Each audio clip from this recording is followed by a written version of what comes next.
some breaking news in the investigation into the disappearance of Nancy Guthrie. This hour, because there's been a development in the search for Nancy Guthrie, the 84-year-old mother of Today Show host Savannah Guthrie. There are some puzzling new developments tonight in the ongoing search for Nancy Guthrie. Nancy Guthrie was not the kind of person you expect to see at the center of a case like this. She was 84 years old, living quietly, surrounded by the kind of routine that rarely changes, the kind of life that blends into the background. No headlines, no drama, no enemies anyone could point to. If you had to describe her in one word, it would probably be ordinary. And that's exactly what made what happened to her so disturbing. Because crimes like this usually come with warning signs. There's often a trail, arguments, threats, financial trouble, something that builds tension before everything finally breaks. But here, there was nothing. No public disputes, no obvious reason anyone would want to target her. Just a quiet home, and then suddenly chaos. It started with the footage. A man appeared on camera in the early hours, moving through the property with a level of calm that didn't match what people expected. He wasn't rushing. He wasn't stumbling or second-guessing himself. Every step looked measured, controlled, like he had already played this moment over in his head long before he ever showed up. That alone was enough to make people uneasy, because fear leaves a mark.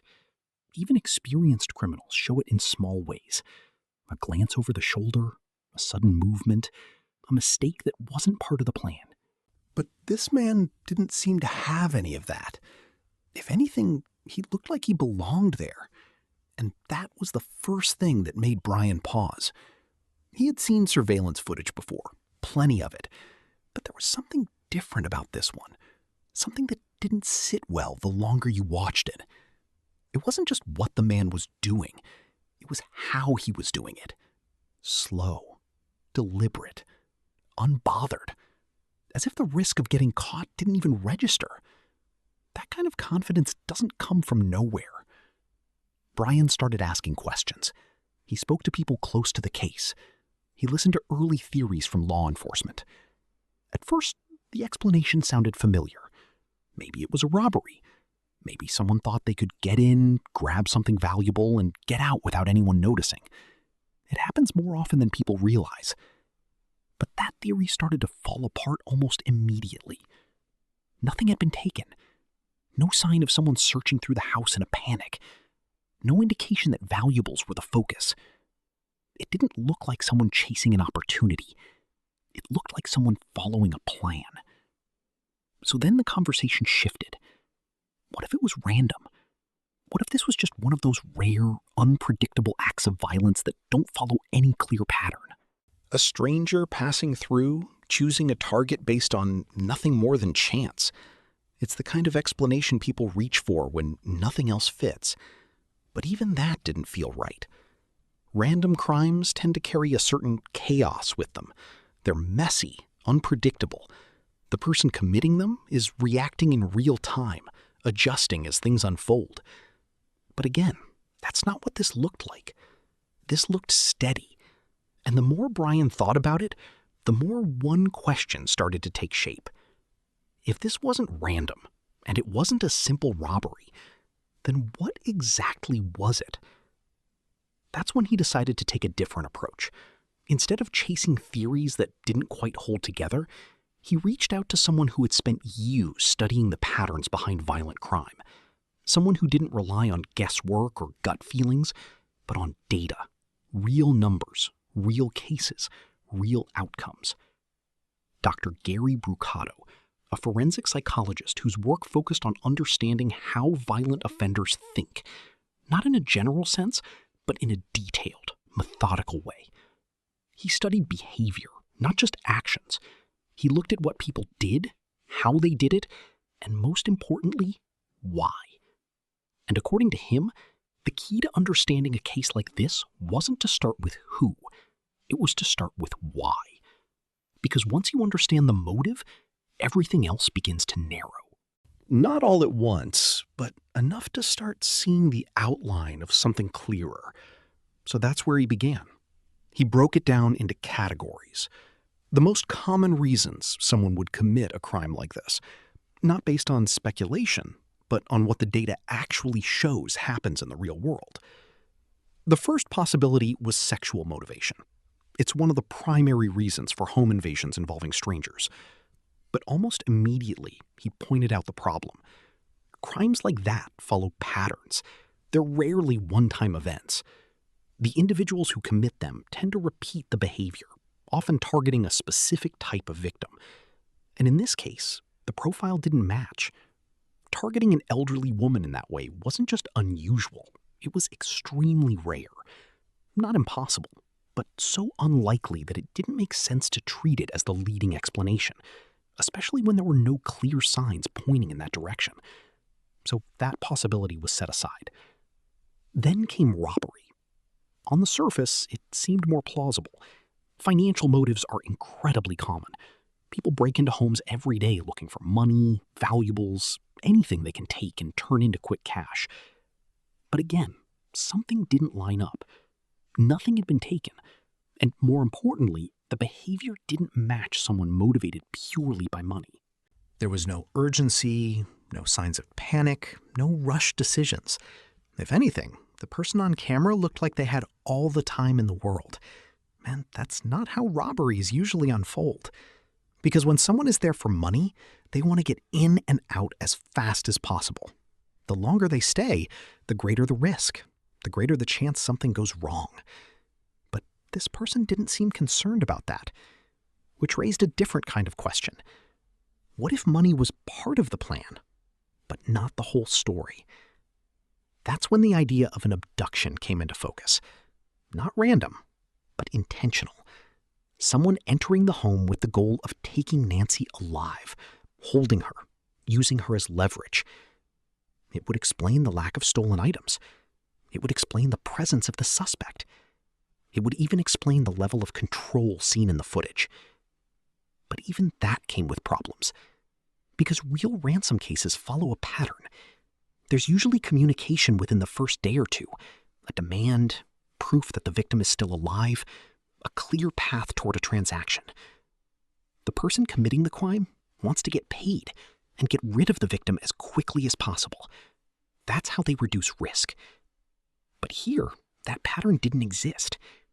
There was no immediate demand, no clear attempt to move things forward, just silence. And silence in a case like this can be more telling than anything else, because it suggests something didn't go according to plan. At that point, the conversation shifted again, not to what the suspect intended, but to what might have gone wrong. Because when you strip everything else away, that's often where the truth hides. Not in the plan itself, but in the moment it starts to fall apart. The longer Brian sat with the case, the more one idea refused to leave his mind. This didn't look like something that had gone smoothly. At first glance, everything about the footage suggested control. The man moved with purpose. He didn't hesitate. He didn't look like someone improvising.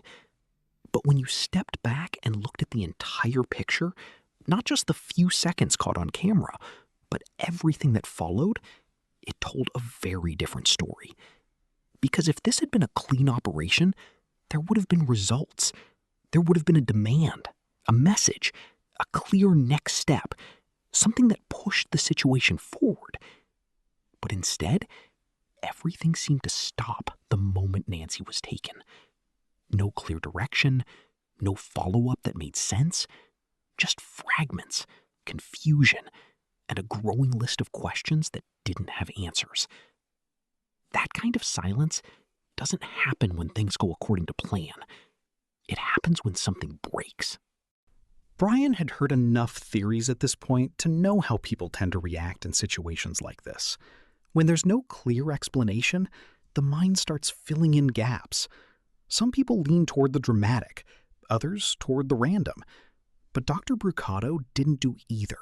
He stayed with patterns, and one pattern stood out more than anything else. When a crime begins with a clear objective and then suddenly loses structure, it usually means the objective was interrupted. Something happened, something unexpected, something the person or people involved didn't prepare for. And that's where the idea of a failed plan began to take shape. If the intention had been to abduct Nancy for financial reasons, then everything about the early stage of the crime would make sense. Enter the home quietly, control the situation, remove the victim, leave before anyone notices. It's a strategy that, while risky, has been seen before, but it depends on one critical factor. Everything has to go right. And in reality, things rarely do. An elderly woman alone in her home might seem like an easy target on paper, but people don't behave like paper. They react, they panic, they resist in ways that are hard to predict.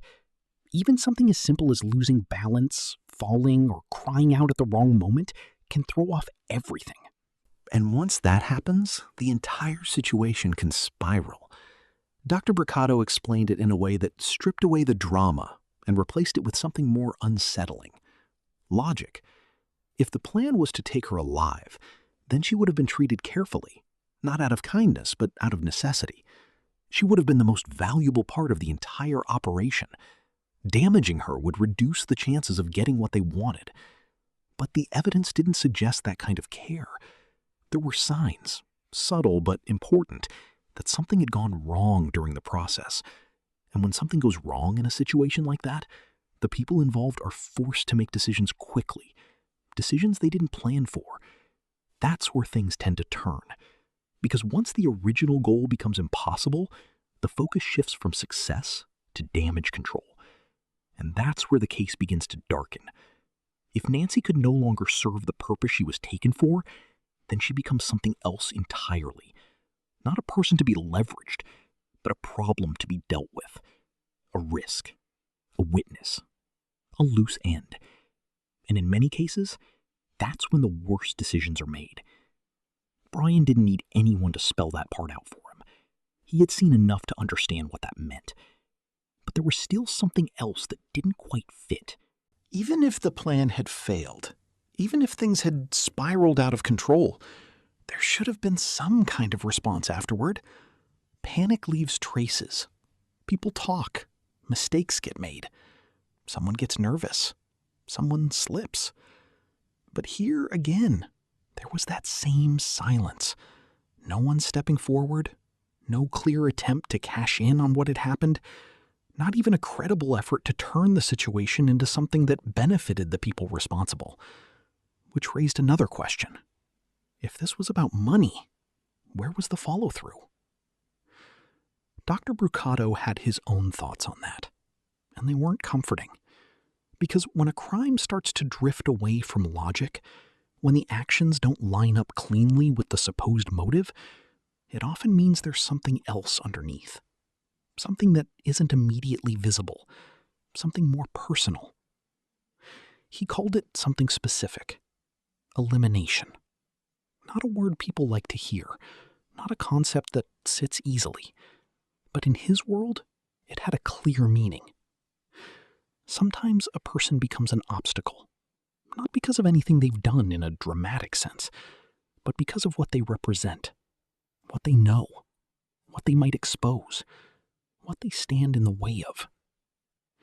And when that happens, the crime isn't about gain. It's about removal.